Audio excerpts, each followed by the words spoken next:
السلام علیکم. امید لرم د الله نه چې ټول وروڼه به مې ښه نن درته د 35 دانو وایټ ټي ډي چې بالکل د نسل پې ختمه ده، دوه بریډر دي. ویډیو پوره وګورئ، لایک شیر یې ضرور کوئ. زمونږ کوشش تاسو وروڼو دپاره ښه معلومات درکو. کوم ملګری نوی ګوډ فارمینګ کول غواړي د ټیډي نه خسته آپشن د سره نشته.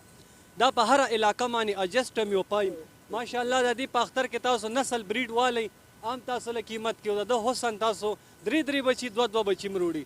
د غریز علاقې دپاره هم دا ډېر خسته آپشن دی. ټول وایټ دي، نور کلر کې هم را سره شته. څومره زر تر زره تاسو دلته راتلی شي.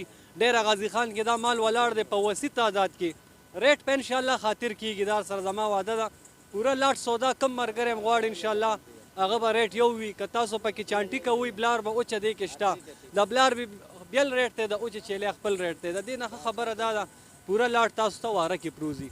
دې روزګار کې اهم خبره دا ده کال نیم خواري غواړي. کم ملګری خواري کولی شي دا وګورئ ماشاءالله الله پاک دې له حسن ورکړی دی. دې شیانو کې ډېر برکت دی، کور کې هم برکت، روزه کې هم برکت، هر شیز کې د دې برکت راځي. نو زړه وال نه دي پکار، خپل روزګار ته روزئ. څومره خیبر پښتونخوا پښتانه دي لږ سیټ اپ شروع کوي، ورکوټي سیټ اپ نه شروع کوي، خو خپل روزګار شروع کوي. دا ټول وایټ دی، دې کې اړو بل کلر شته نه. ویډیو کې به تفصیل سره ښیم انشاءالله. تاسو نورو علاقو کې معلومات کولی شئ اور دلته هم د ریټ اخیستو معلوماتو کې انشاءالله د ځمکې او د اسمان فرق پی. زمونږ صرف کوشش دی چې تاسو وروڼو ته ښه شیز وښایو، ښه نه ښه شیز. بلار به چیلی دي چې تاسو ته وارم وي پکې. که څوک یې سیل پرچیز له بوځئ، که څوک فارمینګ کوئ، ستاسو خوښه ده، خو زمونږ به انشاءالله خاطر ستاسو وي. دا وګورئ ماشاءالله ډېر ایکټیو او ښایسته نسل کې چیلی دي. ستاسو وروڼو دپاره ویډیو د څومره ملګري چې ویډیو ګورئ لایک شیر کې کنجوستیا مه کوئ، دې سره زمونږ حوصله اوچته شي.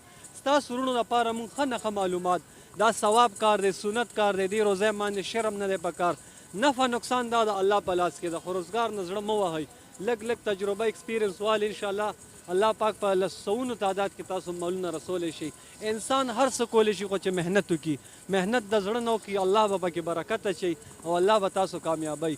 جنگلوں میں ایسے رہتے پہاڑیوں میں جیسے ہرن. ہاں یہ میں نے خود دیکھے بھائی، ہر جگہ آپ ناران جاؤ، کالام جاؤ، بڑے برفیل علاقوں میں بھی یہ ایڈجسٹ ہوتی ہے. کم ملګري چې تاسو راتګ غواړئ انشاءالله ما سره رابطه کوئ نو خاطر به هم پکې ستاسو وي. او د ګوډ فارمینګ باره کې به تاسو پوره ډیټیل موږ درکوو. کوم نوی ګوډ فارمینګ جوړیږي هغه ته څه مسلې وي هغه ورسره انشاءالله موږ حل کوو. اور څه قسمه معلومات تاسو پکاري زموږ پیج فالو لیک کوئ، مزید به ډیلی تاسو ته ښه معلومات میلاویږي د روزګار باره کې، د کاروبار باره کې. دې شیانو کې الله پاک ډېره غټه برکت اور ګټه ایښې ده. درې بچي دوه بچي روړي اور پیور نسل دی دا وایټ بالکل دا ډېر په مشکله پاکستان کې میلاویږي. موږ سره یو لاټ ولاړ دی، 35 دانې دي، 2 بریډر دي، باقي ټولې مادی دي. کم ملګری هم اخیستل غواړي راشي ډېره غازي خان ته. کارګو نه کوم، کارګو نه ځان ساتو، خو داسې مخامخ راشي ښه خبره ده.